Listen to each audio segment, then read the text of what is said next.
کیا لوگ یہ خیال کیے ہوئے ہیں کہ صرف یہ کہنے سے کہ ہم ایمان لے آئے چھوڑ دیے جائیں گے اور ان کی آزمائش نہیں کی جائے گی؟ اور جو لوگ ان سے پہلے ہو چکے ہیں ہم نے ان کو بھی آزمایا تھا اور ان کو بھی آزمائیں گے، سو اللہ ان کو ضرور معلوم کرے گا جو اپنے ایمان میں سچے ہیں اور ان کو بھی جو جھوٹے ہیں۔ کیا وہ لوگ جو برے کام کرتے ہیں یہ سمجھے ہوئے ہیں کہ یہ ہمارے قابو سے نکل جائیں گے؟ جو فیصلہ یہ کرتے ہیں برا ہے۔ جو شخص اللہ کی ملاقات کی امید رکھتا ہو تو اللہ کا مقرر کیا ہوا وقت ضرور آنے والا ہے، اور وہ سننے والا ہے، جاننے والا ہے۔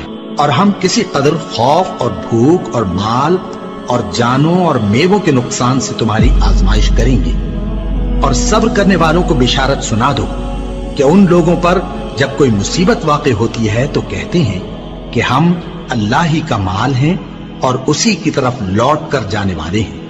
یہی لوگ ہیں جن پر ان کے پروردگار کی عنایتیں ہیں اور خصوصی رحمت بھی ہے، اور یہی سیدھے رستے پر ہیں۔ اور اے پیغمبر، ہم نے تم سے پہلے کسی آدمی کو بقائے دوام نہیں بخشا، بھلا اگر تم مر جاؤ تو کیا یہ لوگ ہمیشہ رہیں گے؟ ہر شخص کو موت کا مزہ چکھنا ہے، اور ہم تم لوگوں کو سختی اور آسودگی میں آزمائش کے طور پر مبتلا کرتے ہیں، اور تم ہماری طرف ہی لوٹ کر آؤ گے۔ کوئی مصیبت زمین میں اور خود تم پر نہیں پڑتی مگر بیشتر اس کے کہ ہم اس کو پیدا کریں ایک کتاب میں لکھی ہوئی ہوتی ہے، اور یہ کام اللہ کو آسان ہے، تاکہ جو فائدہ تمہیں حاصل نہ ہو سکا اس کا غم نہ کھایا کرو، اور جو تم کو اس نے دیا ہو اس پر اترایا نہ کرو۔ اور اللہ کسی اترانے اور شیخی بگارنے والے کو دوست نہیں رکھتا۔ اور ہم نے تمہیں ایک دوسرے کے لیے آزمائش بنایا، کیا تم لوگ صبر کرو گے؟ اور تمہارا پروردگار تو دیکھنے والا ہے۔ اے اہل ایمان، تمہارے مال و جان میں تمہاری آزمائش ضرور کی جائے گی، اور تم اہل کتاب سے اور ان لوگوں سے جو مشرک ہیں بہت سی ایذا کی باتیں سنو گے، تو اگر صبر اور پرہیزگاری کرتے رہو گے تو یہ بڑی ہمت کے کام ہے۔ کیا یہ دیکھتے نہیں کہ یہ ہر سال 1 یا 2 بار بلا میں پھنسا دیے جاتے ہیں، پھر بھی توبہ نہیں کرتے اور نہ نصیحت حاصل کرتے ہیں؟ اور جو مصیبت تم پر واقع ہوتی ہے سو تمہارے اپنے کرتوتوں سے، اور وہ بہت سے گناہ تو معاف کر دیتا ہے۔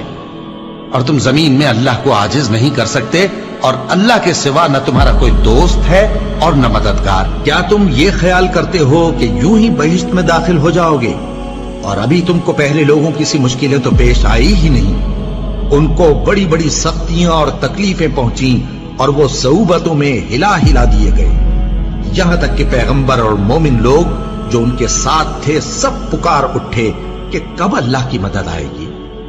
دیکھو، اللہ کی مدد ان قریب آیا چاہتی ہے۔ اللہ کسی شخص کو اس کی طاقت سے زیادہ کا ذمہ دار نہیں بناتا۔ اچھے کام کرے گا تو اس کو ان کا فائدہ ملے گا، برے کرے گا تو اسے ان کا نقصان پہنچے گا۔ اے پروردگار، اگر ہم سے بھول یا چوک ہو گئی ہو تو ہم سے مواخذہ نہ کیجو۔ اے پروردگار، ہم پر ایسا بوجھ نہ ڈالیو جیسا تو نے ہم سے پہلے لوگوں پر ڈالا تھا۔ اے پروردگار، جتنا بوجھ اٹھانے کی ہم میں طاقت نہیں اتنا بوجھ ہم پر نہ رکھیو، اور اے پروردگار، ہمارے گناہوں سے درگزر کر اور ہمیں بخش دے اور ہم پر رحم فرما۔ تو ہی ہمارا مددگار ہے، سو ہم کو کافروں پر غالب کر۔